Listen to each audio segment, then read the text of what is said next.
새벽에 우리를 도우시는 하나님 아버지를 바라오면서 다 같이 묵도하심으로 예배 자리로 나가도록 하겠습니다. 하나님 아버지여, 오늘도 우리에게 은혜를 베풀어 주시어서 나사렛 예수 그리스도의 이름에 힘입어 살아갈 수 있도록 은혜 베풀어 주심을 감사합니다. 성령 하나님, 오늘도 우리를 이끌어 주시고 주님과 동행하는 하루 될 수 있도록 주님 함께 하시고 오늘의 만나로 또 오늘의 또 구름 기둥과 불 기둥으로 우리를 인도하여 주시옵소서. 예수님의 이름으로 기도드리옵나이다. 우리 찬송가 487장 함께 찬양하며 나가도록 하겠습니다. 어둠 후에 빛이 오며 바람 분 후에 잔잔하고 소나기 후에 햇빛 나며 수고한 후에 쉼이 있네. 연약함 후에 강건하며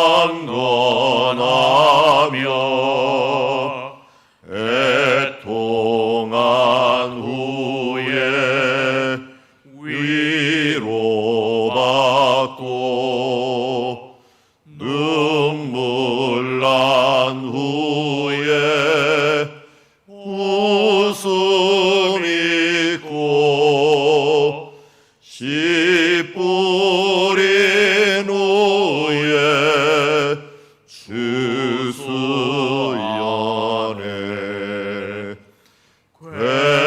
괴로움 후에 평안 있고 슬퍼한 후에 기쁨 있고 멀어진 후에 가까우며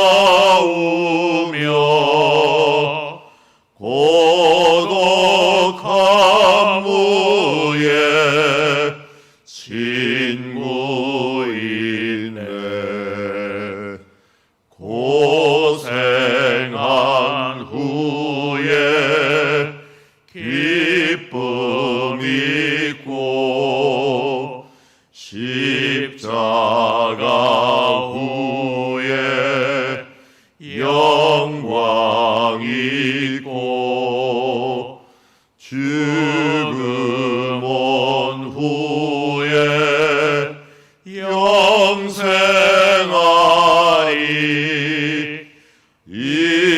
이러한 도가 진리로다.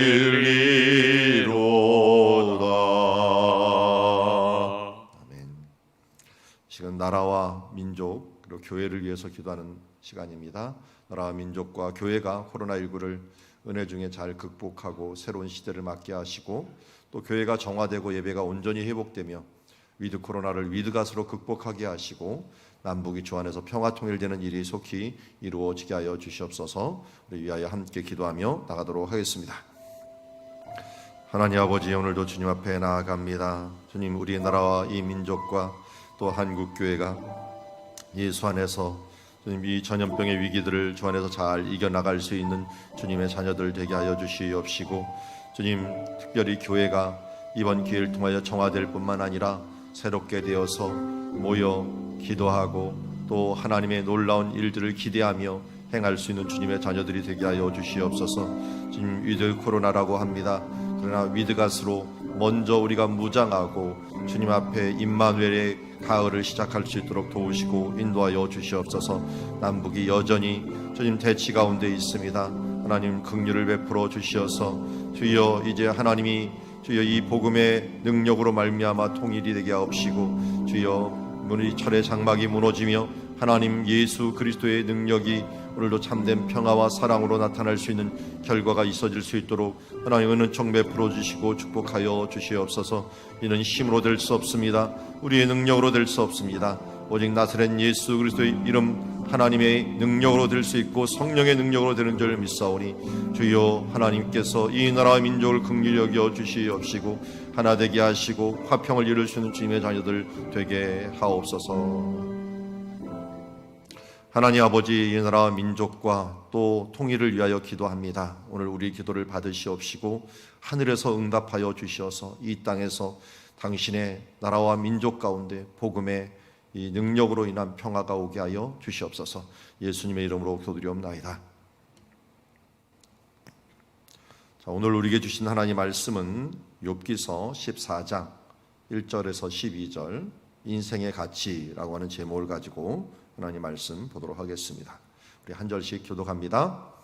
여인에게서 태어난 사람은 생애가 짧고 걱정이 가득하며 그는 꽃과 같이 자라나서 시들며 그림자같이 지나가며 머물지 아니하거늘 이와 같은 자를 주께서 눈여겨 보시나이까?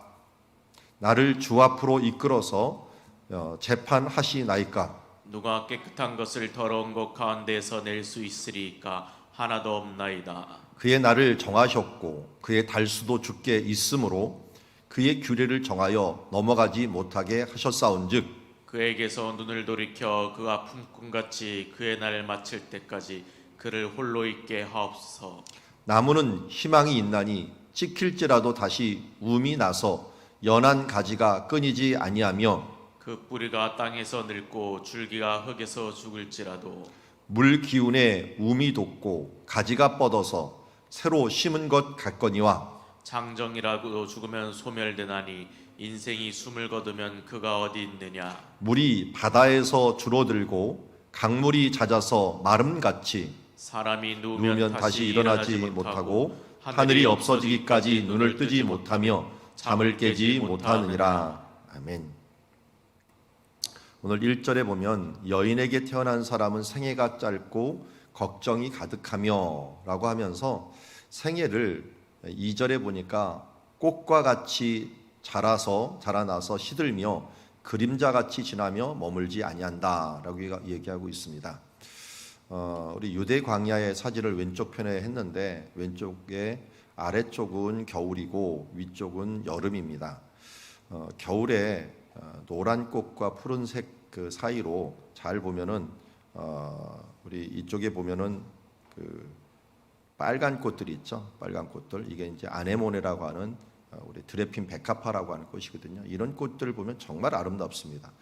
그리고 이런 것들이 동풍이 갑자기 불으면 이렇게 확 변합니다. 그래서 금방 시들어버리는 그냥 하루 이틀 안에 시들어버리는 꽃이 피었다가 시들어버리는 일들이 발생하게 되는데 우리 인생을 이 꽃에 비유해 버린 겁니다. 그래서 꽃과 같이 자라나서 시들며 또 우리들의 이 그림자가 그냥 없어지는 것처럼 머물지 아니한다 하면서 1절에 여인에게서 태어난 사람은 생애가 짧고 걱정이 가득하다. 생애만 짧은 게 아니라 걱정이 가득한 모습으로 굉장히 부정적으로 이야기를 했습니다.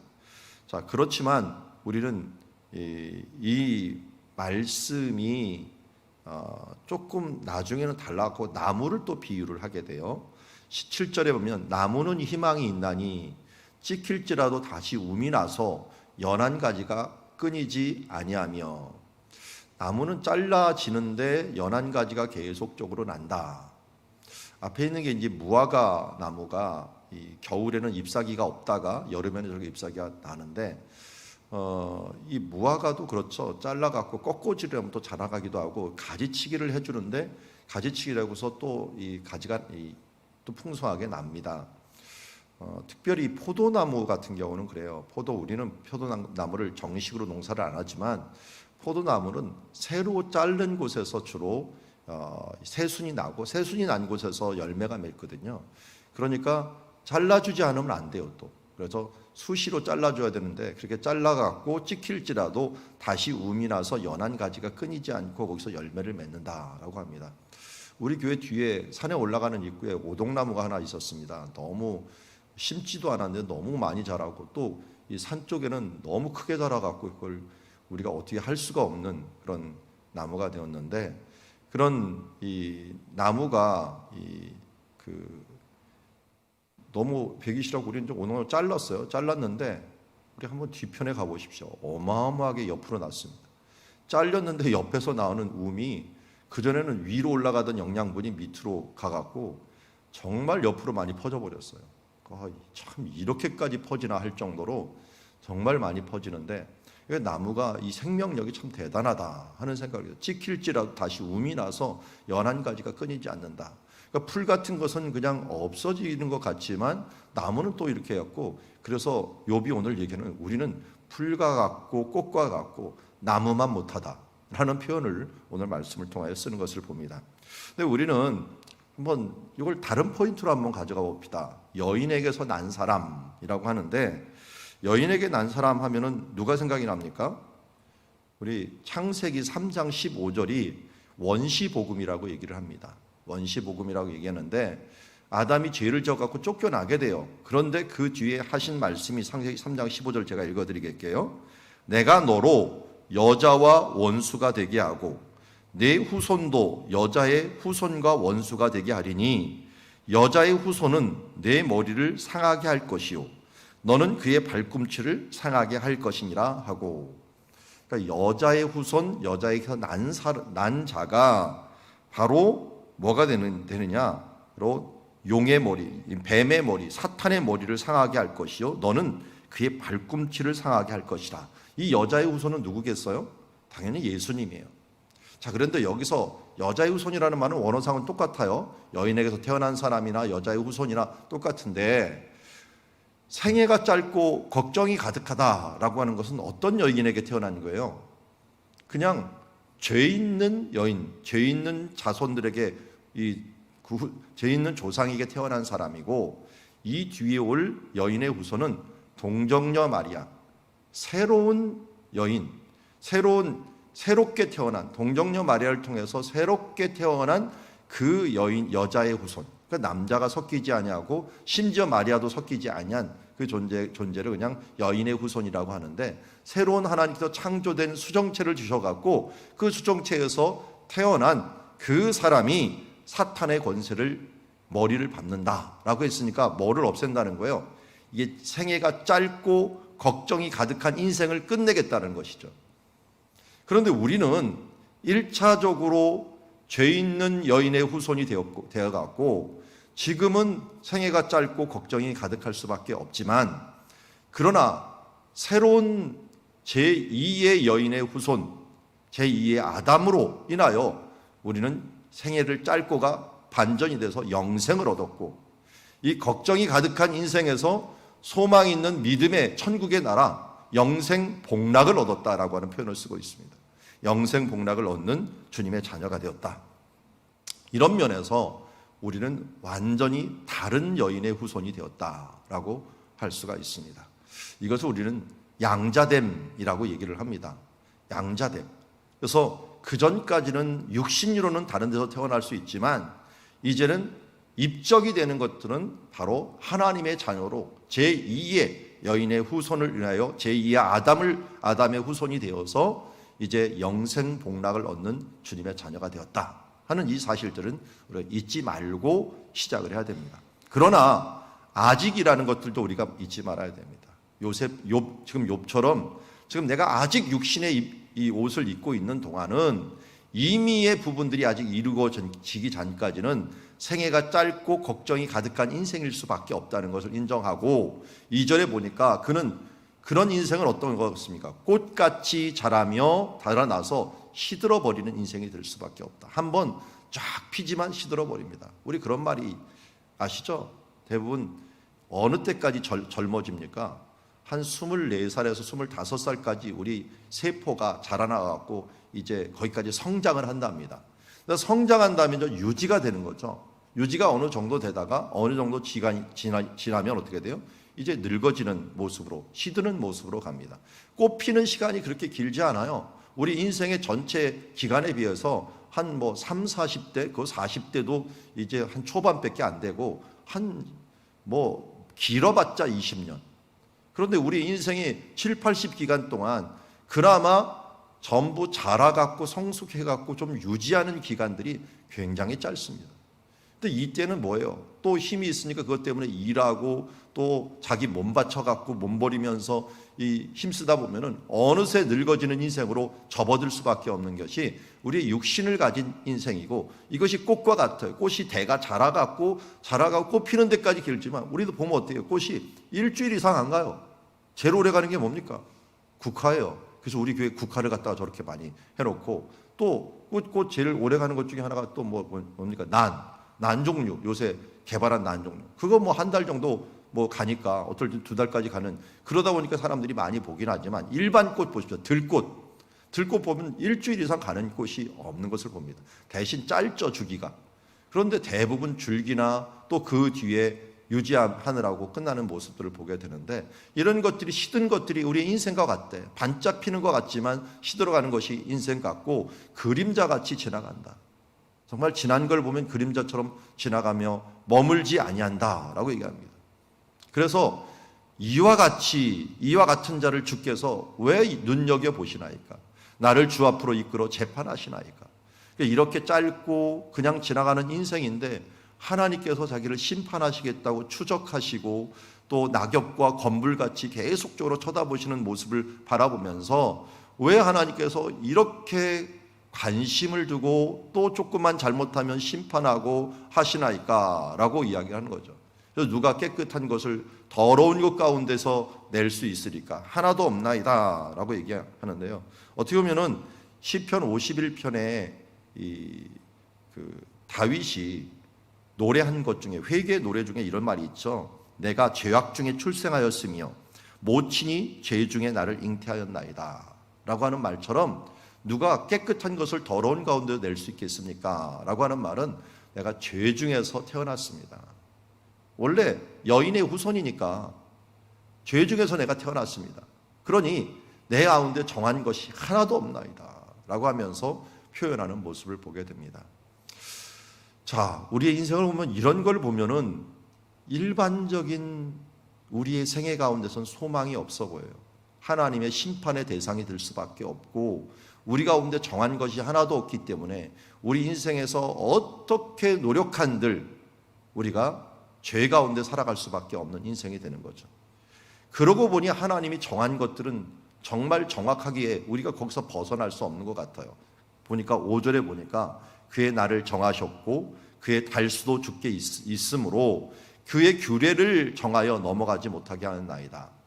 하루의 날 24시간을 정하고요. 그 달수도 30일, 31일, 뭐 적을 때는 28일, 이런 식으로 하나님께서 달수를 딱 정하셨어요.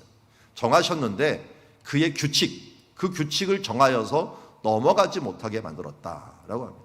하나님의 규칙을 보니까 이걸 인간이 넘어설 수가 없는 거예요.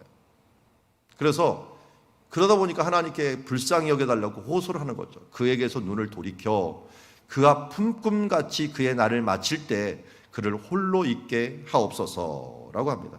이것은 일꾼이로 고용된 품꾼이 하루해가 지나고 일을 마친 후에 그 일한 삭스를 밟고 즐거워하는 의미. 그러니까 하루하루를 좀 그냥 받고 그 날로 기뻐하는 그거 하나만으로도 좀 가능하게 해주십시오. 지금 욥은 그런 케이스잖아요. 지금 왜 고난받는지 모르는데 나는 품꾼같이 하나님께서 최선을 다해서 하루하루를 살았는데 그에 대한 대가가 너무 혹독한데 내가 무엇을 잘못했는지 무엇이 문제인지 하는 부분들을 모르니까 이 고난을 어찌할 수 없는 겁니다. 자, 그런데 우리가 한번 생각해 보세요. 직장 시험을 본다, 뭐 대학 시험을 본다, 뭐를 한다. 이 시험을 볼 때 그때 그걸 왜 나한테 이거를 시험을 보게 만들어 갖고 이렇게 얘기해 보면 어떻게 됩니까? 미래를 못 보는 거. 내가 뭘 잘못했기에 이렇게 어려운 시험을 해야 됩니까? 그것은 소망을 위해서 우리가 시험 보고 소망을 위해서 노력을 하는 건데, 지금 욥은 뭐만 생각한 거야? 당장 어려움에 대한 부분들이 너무 힘드니까. 하나님은 욥이 감당할 시험이기 때문에 주는데 욥은 그것을 인간적으로 상대적으로 감당할 수 없는 것처럼 느껴지니까 하나님 앞에 호소하는 모습, 이게 인간의 모습인 것 같아요. 근데 우리는 이미의 세상을 향하여 아직에 있는 이 세상에서 너무 힘들 때가 많아요. 정말 견디기 힘들고 하나님 이렇게까지 해야 되는 겁니까? 라고 말을 하는 그 순간 하늘에서는 감당치 못할 시험당함을 너에게 허락지 아니하였다라고 말을 하지만 실질상 지금 당하는 입장에서는 그것을 감당하기 힘들다는 거예요. 그러다 보니까 그것을 넘기 위해서 욥처럼 또 한탄하고 기도하고 어찌할 줄을 몰라갖고 하나님 하루하루를 좀 내가 품꾼이 열심히 일한 다음에 쉬는 것처럼 즐거움을 누리는 것처럼 그 날을 마칠 때 그를 홀로 좀 쉴 수 있게 해 주십시오. 끝까지 나를 눈여겨보시고 이끌어 재판하시듯이 나에 대해 고통을 주지 마시고 이거라도 좀 허락해 주십시오라고 하면서 또다시 꽃에 비하여 인생을 이야기하고 하나님께 좀 평안을 달라고 기도를 하는 거죠. 생명과 평안을 달라고. 7절에는 이제는 나무에 비교하다 보니까 자기가 나무만 못하는 것 같아요. 왜 이렇게 하나님께 좀 하루라도 좀 평안을 주시고 좀 은혜를 베풀어 주십시오 라고 하놓고서 7절에 키라고 하는 단어로 시작합니다. 원래 원어에는 여긴 본문에 안 나오죠. 왜냐하면이라는 표현. 왜냐하면 나무는 차라리 희망이 있나니 찍힐지라도 다시 움이 나고 연한 가지가 끊이지 아니하는 것처럼 그 뿌리가 땅에서 늙고 줄기가 흙에서 죽을지라도 물 기운이 비운에 움이 돋고 가지가 뻗어서 새로 심는 것 같거니와. 자, 뿌리가 땅에서 늙고 줄기가 흙에서 죽을지라도 이 죽은 것처럼 느껴지는 거죠. 그냥 뿌리만 있는 것처럼 느껴지는데 어떻게 보면 물기운에 움이 돋고 가지가 뻗어서 새로 심은 것 같으니라. 우리나라 같으면 더 심하죠. 여러분 겨울이 되면은 지금 가을이 돼갖고 나무들이 색색 정말 아름다워지는 표현이지만 이게 조금 지나면 어떻게 됩니까? 낙엽이 다 떨어지고 나무가 완전히 죽은 나무처럼 돼버려요. 죽은 나무나 겨울나무나 겉으로 보기에는 별 차이가 없어요. 그런데 이 겨울나무가 끝나고 나면 죽은 것처럼 여기다가 어느새 움이 돋고 가지가 뻗어서 새로 심은 것 같이 자라나는 그 모습을 보면 참 대단한 모습을 봅니다. 그 모습에 욥이 자기의 지금 몸과 삶이 어떻게 보면 몇 개월 동안 이렇게 고난받고 힘들다 보니까 이거에 비해서라도 인간이 너무 약한 거예요. 그러면서 10절에 뭐라고 시작하냐면 장정이라도라고 하는데 그 앞에 그리고가 들어가고 배라는 말이 들어가는데 그리고도 되고 그러나도 되는 말이에요. 그러니까 나무는 이렇게 자라는데 그러나로 표현하는 게 나왔어요. 그러나 장정이라도 죽으며 소멸되나니 인생이 숨을 거두면 그가 어디 있나이까. 인생을 비교해 보니까 나무만 못하다는 거예요. 장정, 그렇게 강건했던 사람은 다시 누워도 일어나질 못한다는 거예요. 나무는 죽은 것 같은데 다시 일어나는데 이 장정이라도 죽으면 소멸이 되고 인생이 숨을 거두면 그가 어디 있느냐라고 찾을 정도로 그냥 소멸이 됩니다. 뭐하고 비슷하냐면 물이 바다에서 줄어들고 이 바다는 그냥 호수라고 보는 게 나아요. 호수. 이 물과 이 이스라엘 같은 경우 중동 뭐 이집트도 마찬가지죠. 겨울에는 비가 오고 여름에는 비가 하나도 안 와요. 그러니까 겨울에 비가 온 이런 호수같이 물이 고여 있는 그런 장소들, 이런 장소들이 여름이 되면 어떻게 되냐? 줄어들어가고 또 강물이라고 하는 계절천도 잦아들어가고 말라버립니다. 쫙 말라버리면 그냥 쩍쩍쩍 갈라지게 되는 광야가 되는 거죠. 그러다 겨울이 오면 다시 채워지고 하는 일들이 많이 있는데 바로 그런 장소와 같이 인간이 보면은 나중에 바다에 줄어들고 강물이 잦아서 마른 것 같이 아무것도 없이 그냥 없어지는 것과 같습니다. 사람이 누우면 다시 일어나지 못하고 언제까지 일어나지 못하느냐 봤더니 하늘이 없어지기까지 일어나지 못합니다. 그냥 영원히 일어나지 못한다는 거죠. 눈을 뜨지 못하며 잠을 깨지 못하는 이것이 인간이고 차라리 나무만 못한 인생입니다 하면서 하나님께 호소하는 모습을 보게 됩니다. 다시 말씀을 드립니다. 이것은 어떤 상태의 인간을 얘기합니까? 여인의 후손. 육신을 입은 여인의 후손들에 의하면 이렇게 한 번 죽는데 그 죽은 후에는 정말 꽃과 같이 없어지고 나무만 못한 인생이고 죽으면 끝과 같은 인생이다라고 말하고 있습니다. 그래서 한 번 죽는 것은 사람에게 정해진 것이요 그 후에는 심판이 있을 수밖에 없다라고 말할 수 있습니다. 그럼 우리는 지금 어느 후손의 양자로 입적이 되었습니까? 새로운 여인의 후손, 새로운 여인은 제2의 아담인 이제 새롭게 태어나는 하나님의 자녀인 예수 그리스도, 그 하나님의 아들 예수 그리스도를 통하여 새롭게 우리가 태어남으로 말미암아 죽는 것은 이제는 그냥 소멸이 아니고 또 절망이 아니고, 베드로전서 1장 3절에 보면 이렇게 말씀합니다. 우리 주 예수 그리스도의 아버지 하나님을 찬송하리로다. 그의 많으신 긍휼로 예수 그리스도를 죽은 자 가운데서 부활하게 하심으로 말미암아 우리를 거듭나게 하사 산 소망이 있게 하시며, 영접하는 자 곧 그 이름을 믿는 자들에게는 하나님의 자녀가 되는 권세를 주셨고, 그리고 성령으로 거듭나는 은혜를 베풀어 주셨습니다. 이제는 하나님의 자녀가 되었는데 그게 어떻게 자녀가 되었나 봤더니 그의 많으신 크신 긍휼대로 예수 그리스도를 죽은 자 가운데서 부활하게 하심으로, 한 번 죽음에서 끝나는 것이 아니라 이 끝나는 이유는 무엇이었습니까? 죄 때문이었죠. 그런데 왜 이렇게 인생이 짧고 걱정과 근심에서 가득할 수밖에 없었느냐? 우리의 죄 때문이었는데, 우리의 여인의 후손인 예수 그리스도의 오심으로 말미암아 죽음의 권세에서 이기심으로 우리의 첫 열매가 되셔서 우리로 하여금 예수 그리스도를 덧입어 그 믿음으로 말미암아 거듭나게 하사 산 소망이 있게 하셨습니다. 우리에게는 소망이 있습니다. 소망이 있음으로 말미암아 우리는 뭐를 가질 수가 있습니까? 소망이 인내를 가져왔습니다.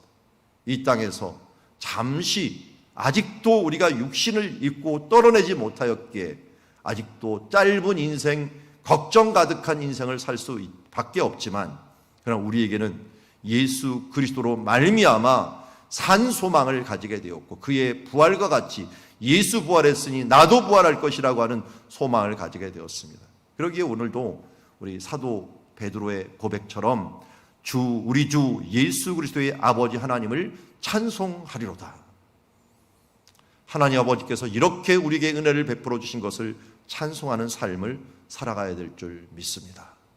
때로 우리가 견디기 힘든 고통과 어떻게 보면 이 짧은 인생과 걱정과 근심이 우리에게 다가올지라도 우리는 끝까지 그 가운데서 소망을 놓치지 말아야 될 것은 예수 그리스도, 이미 우리에게 주어진 영생 복락의 그 나라를 바라보면서 하나님이 예수 그리스도의 이름으로 이기게 하신 것을 보고 다시 한번 힘들 때마다 나사렛 예수 그리스도의 이름으로 선언하면서 내가 일어서리라, 내가 예수 그리스도의 이름으로 나아가리라 선포하면서 오늘도 이겨나가는 삶, 우리 새로운 여인의 후손으로서 영생 복락을 누리고 소망하는 주의 자녀의 삶을 살아가는 주의 자녀들이 되기를 주의 이름으로 축원합니다.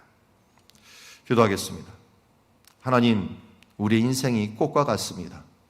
금방 피었다 시들어버리고 이제 소멸해버리는 인생과 같고, 주님, 우리 인생이 정말 나무만도 못하게 한 번 쓰러지면 다시 일어날 수도 없는 우리 인생의 가치를 정말 두건대 이런 한낱 나무만 못한 인생으로 우리가 전락할 수밖에 없습니다. 그러나 여인의 후손, 이제 예수 그리스도로 인하여 새롭게 우리가 거듭나 이제 예수 부활하였듯이 새롭게 부활하며 영생 복락을 소망하며 살아갈 수 있는 주님의 자녀 되게 하신 것 감사합니다. 우리를 누르는 헛됨과 아픔과 주님 모든 고통과 환난 가운데서도 우리 나사렛 예수 그리스도, 우리의 소망 되신 우리 하나님 아버지를 바라보면서 오늘도 부활의 신앙으로 승리하는 자들 되게 하여 주시옵시고, 그래요 견실하여 흔들리지 말며 주의 일에 더욱 힘쓰는 자들 되리라. 이는 너희 수고가 주 안에서 헛되지 않은 줄을 알미라 라고 하는 말씀처럼 이겨내는 주의 자녀들 모두 되게 하여 주시옵소서. 예수님의 이름으로 기도드리옵나이다.